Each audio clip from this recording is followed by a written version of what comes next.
Hi, this is Morgana Ray, your money magnet goddess queen, talking to you on a rainy Sunday afternoon in lovely Southern California. And I have a law of attraction radio interview in a couple of hours with Jeremiah LeBlanc.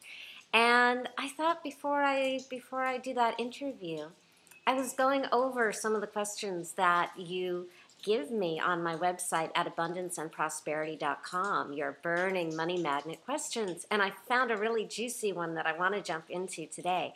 So I'm going to read it to you right now. How does one go about wanting to win a prize in a competition? What should one do? As I tried visualization of accepting the keys and living in the house, having a positive mindset, I asked the universe for assistance, you name it. Not all at once, but I have yet to see a result. So how does one go about getting a positive result from the universe in this instance? I need and want to win a house. Well, I don't know this writer personally, specifically. I don't know your background. So maybe winning a house is the right and the best thing to happen for you. But I'm just going to answer to you what I think would be most useful. So when I read that you're working so hard with the visualizations of the key and living in the house and winning and all that stuff, that is great. That is a great tool. And it's like riding a bicycle with only one spoke in the wheel. I'm not hearing anything else. And winning a house, while awesome, can also not be in your highest good, is what I'm hearing. Is like, well, I hear what you want, but what does the universe want? You wrote specifically, but how do I go about getting a positive result from the universe in this instance? And you may actually be getting a positive result from the universe in this instance with my work, because I don't know if you have studied financial alchemy and transforming your relationship with money. We're talking about what is going to empower you, what is going to be in your highest good. Is winning a house by visualizing, is that really going to empower you in the long run?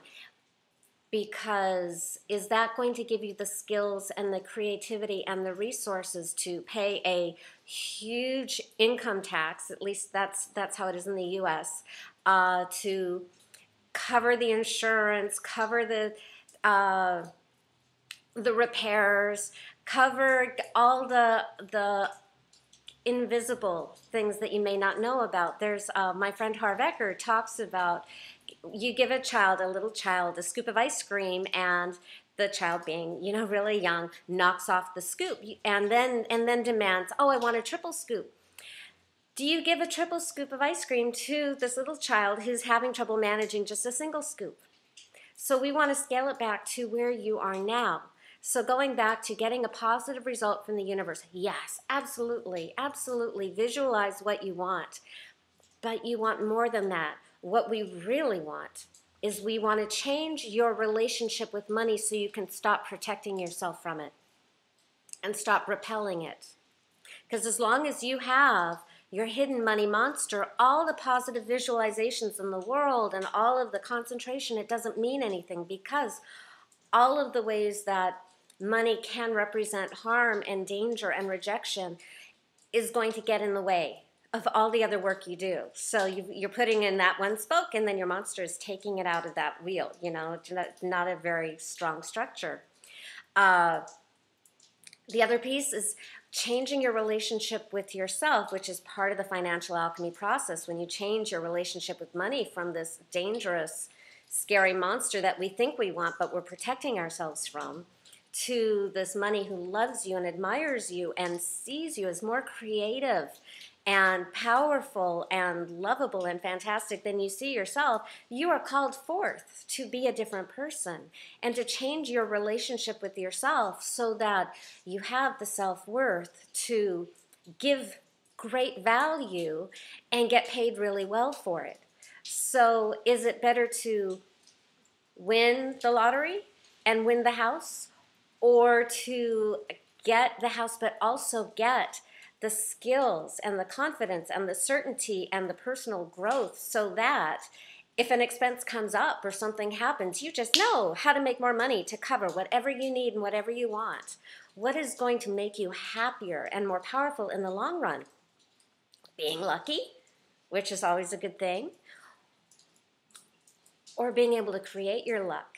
Yes, I believe in synchronicity. Absolutely. I mean, this house I'm living in is completely synchronicity.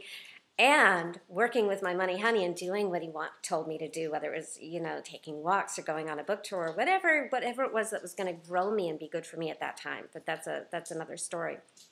I know we all saw The Secret, and we saw John Assaraf talk about his vision board manifesting his dream house.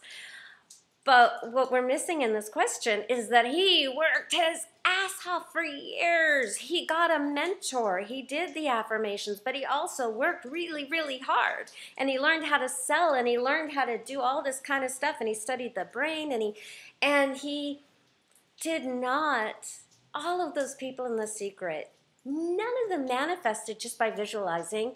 They all work really hard. So we want for you, so that you get to have your house, we want you to get a positive result from the universe.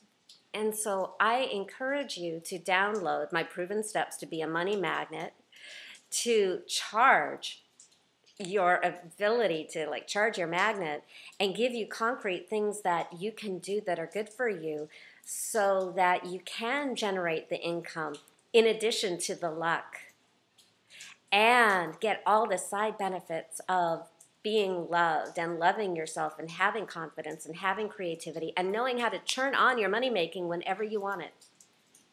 Isn't that a lot better than just winning a one-time house and then